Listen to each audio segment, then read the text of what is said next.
नमस्कार मित्रों, मैं हूं आलोक तिवारी और आप देख रहे हैं लीगल एंड लॉजिकल विजन। आज हम चर्चा कर रहे हैं उन गुमनाम हस्तियों की जिन्होंने भारत के संविधान बनाने में महत्वपूर्ण भूमिका निभाई थी। हम और आप गुस्सा करते हैं, बात करते हैं कि हमें हमारा इतिहास सही तरीके से न तो बताया गया और न ही पढ़ाया गया। लेकिन एक सच्चाई यह भी है कि हमें जो बताया गया, हमने बिना कोई प्रश्न किए उसी को अंतिम सत्य मान लिया, उसी पर टिके रहे, उसी को दोहराते रहे। आपने और हमने अभी अभी 26 जनवरी को अपने 77वें गणतंत्र दिवस का उत्सव मनाया है। भारतीय संविधान की चर्चा भी की गई। डॉक्टर भीमराव अंबेडकर को संविधान के शिल्पकार के रूप में याद भी किया गया। पंडित जवाहरलाल नेहरू को उसकी आत्मा से जोड़ा गया और डॉक्टर राजेंद्र प्रसाद को संविधान सभा के अध्यक्ष के रूप में याद किया गया। लेकिन इन गुमनाम व्यक्तियों को किसी ने याद ही नहीं किया, क्योंकि उनके नाम ही नहीं मालूम। सच्चाई यह है कि भारत का संविधान किसी एक व्यक्ति की रचना नहीं था। यह 2 वर्ष 11 महीने और 18 दिन तक चली संविधान सभा की बहसों, 11 प्रमुख समितियों, 300 से अधिक बैठकों और सैकड़ों विद्वानों के सामूहिक परिश्रम का परिणाम था। संविधान सभा में कुल 299 सदस्य थे और इन सदस्यों ने लगभग 7600 संशोधन प्रस्तावों पर विचार किया था, जिनमें से करीब 2400 संशोधन स्वीकार भी किए गए थे। इसके बावजूद इतिहास में केवल कुछ ही नाम जीवित रह गए और कई असली संविधान निर्माता गुमनामी के अंधेरे में खो गए। और उनके नाम शायद ही कभी 26 जनवरी के भाषणों में, पाठ्य पुस्तकों में या सार्वजनिक स्मृति में लिए जाते हैं, क्योंकि हमें मालूम ही नहीं है। आइए सबसे पहले बात कर लेते हैं BN राव की। बहुत कम लोग जानते हैं कि भारतीय संविधान का पहला वास्तविक ड्राफ्ट डॉक्टर अंबेडकर ने नहीं, बल्कि BN राव ने तैयार किया था। वे संविधान सभा के कॉन्स्टिट्यूशनल एडवाइजर थे और मार्च 1947 में उन्हें यह जिम्मेदारी दी गई थी।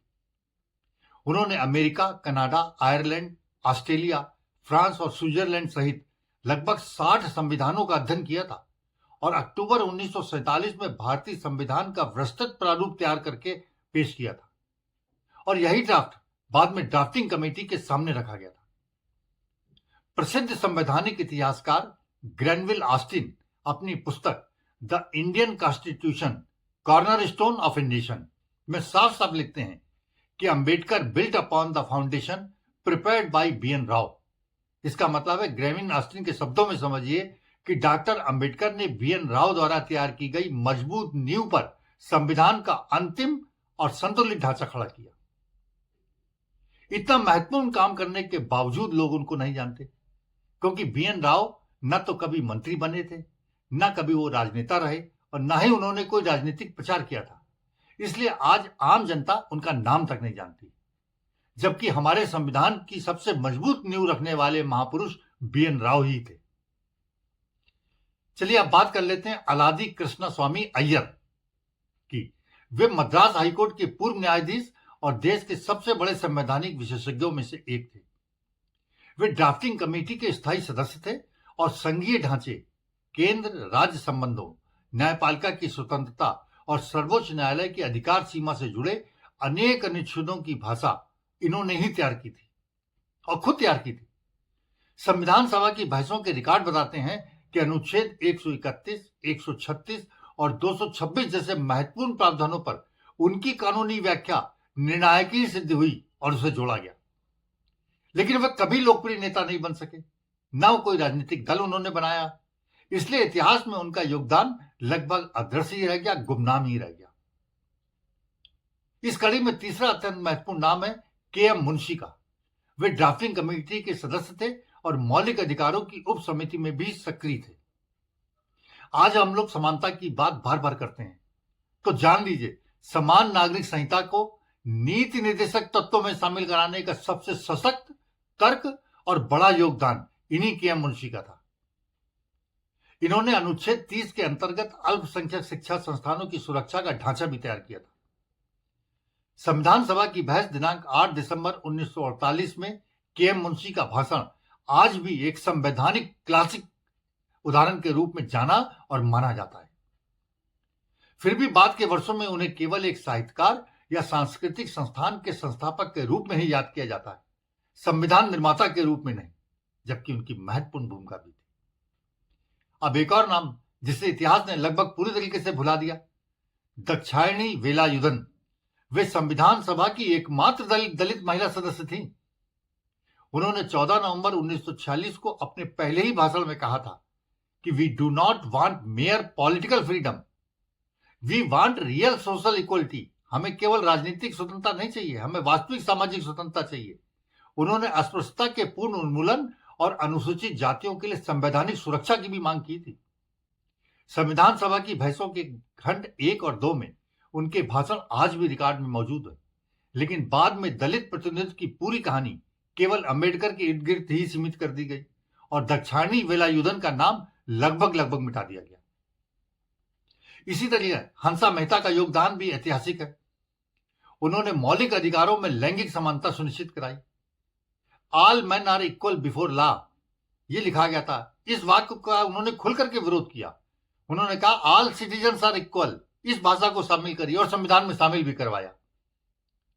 बाद में संयुक्त राष्ट्र के मानवाधिकार घोषणा पत्र में भी उन्होंने all human beings are born free and equal वाक्य गढ़ने में महत्वपूर्ण भूमिका निभाई थी।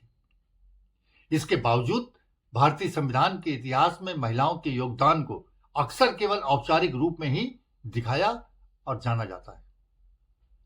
राजकुमारी अमृत कौर ने धार्मिक स्वतंत्रता, अल्पसंख्यक अधिकार और सामाजिक कल्याण से जुड़े अनेक अनुच्छेदों पर अपना निर्णायक हस्तक्षेप किया था और उसको ठीक करवाया था।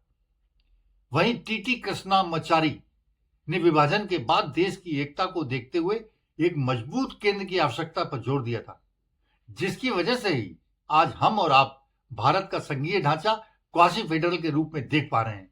ये टीटी कृष्णामाचारी की वजह से हो पाया। लेकिन अब सबसे बड़ा प्रश्न कि ये लोग क्यों भुला दिए गए। इसका सबसे पहला कारण यह है कि इतिहास अक्सर कुछ प्रतीकों में ही सिमट के रह जाता है। हमें एक चेहरा चाहिए होता है, एक नायक चाहिए होता है, इसलिए पूरी संविधान निर्माण प्रक्रिया को एक व्यक्ति के नाम से जोड़ दिया गया। दूसरा कारण यह है कि तकनीकी और कानूनी काम करने वाले लोग मंचों पर भाषण नहीं दे पाते, न वो नारे लगाते हैं, उनका योगदान दस्तावेजों में ही दबा रह जाता है। और तीसरा कारण सामाजिक और राजनीतिक पूर्वाग्रह है। राजनीति संख्या बल को प्राथमिकता देती है, महिलाओं और गैर राजनीतिक बुद्धिजीवियों को जानबूझ करके हाशिए पर रखा जाता है। और चौथा कारण कि जिन्होंने बाद में सत्ता या बड़े पद नहीं संभाले, वे धीरे धीरे सार्वजनिक स्मृति से गायब होते चले गए और जो उस समय नेता थे उन्होंने अपने हिसाब से सारे अपने लोगों को आगे किया। लेकिन तथ्य यह है कि यदि BN राव का ड्राफ्ट ना होता, यदि अय्यर की कानूनी भाषा ना होती, यदि मुंशी की दूरदृष्टि ना होती और यदि हंसा मेहता व दाक्षायणी वेलायुधन जैसी आवाजें ना होती, तो आज का भारतीय संविधान शायद इतना समावेशी, संतुलित और इतना मजबूत कभी न बन पाता। भारतीय संविधान किसी एक व्यक्ति की रचना नहीं, बल्कि भारत की सामूहिक आत्मा का लिखित दस्तावेज है। और उस आत्मा को सच्ची श्रद्धांजलि तभी होगी जब हम हर 26 जनवरी और संविधान दिवस पर इन गुमनाम कर्मठ वीरों को भी उतनी ही ईमानदारी से याद किया करें जितना हम प्रसिद्ध नामों को याद करते हैं। मित्रों, आपके इन गुमनाम महारथियों के बारे में क्या विचार हैं, कमेंट बॉक्स में अवश्य लिखिएगा। और यदि आपको जानकारी अच्छी लगी हो तो वीडियो को लाइक करें, शेयर करें और चैनल को सब्सक्राइब भी करें। हम आपसे फिर मिलते हैं एक नए विषय और विमर्श के साथ। तब तक के लिए जय भारत, वंदे मातरम, धन्यवाद।